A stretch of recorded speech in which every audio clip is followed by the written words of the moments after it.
So let's talk about half square triangles. Throughout this pattern, you're going to need to create a number of half square triangles.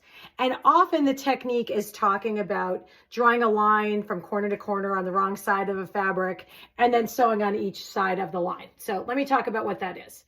This is just a 4-inch square actually. And when it's telling me to draw that line on the back of my background fabric, I'm just gonna make sure I'm on the back, and from corner to corner,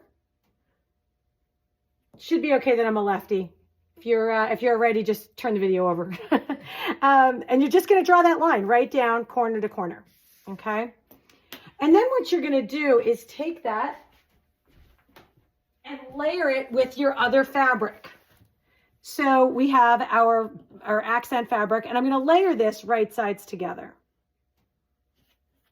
Okay, and you might wanna put a pin in it, that's okay. You're just gonna line it up corner to corner and you can put a pin in it. Then what you're gonna do is sew on either side of that line.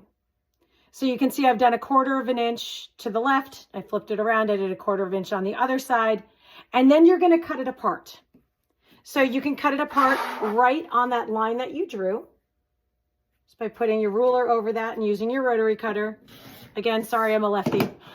And you'll see that you end up with 2 half square triangles. Now I have 2 that I've already pressed. It's usually best to press to the dark side of the fabric, to the darker fabric.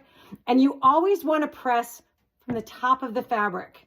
Don't turn it over and press from the back. Press from the top. These are all oversized. So what you're going to do in this case, this one trims down to 3 1/4. Okay, so depending on which half square triangle you're doing, it could be trimming down to a different size. And you also may be starting with a different size block. But again, you'll follow the instructions for the block that you're making.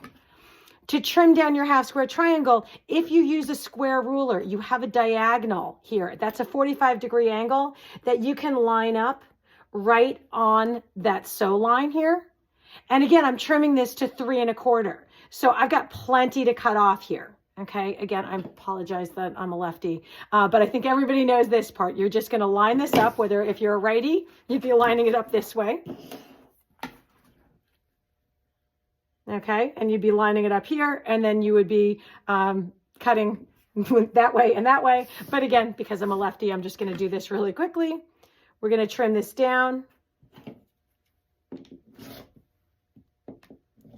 on both sides, flip it around. And now we can line up that corner with whatever our finished size is. We can line up our edges with that 3 1/4 in this case, as well as our diagonal line. And we'll trim that down. Okay, so in this case, I now have one 3 1/4 inch square that's a half square triangle.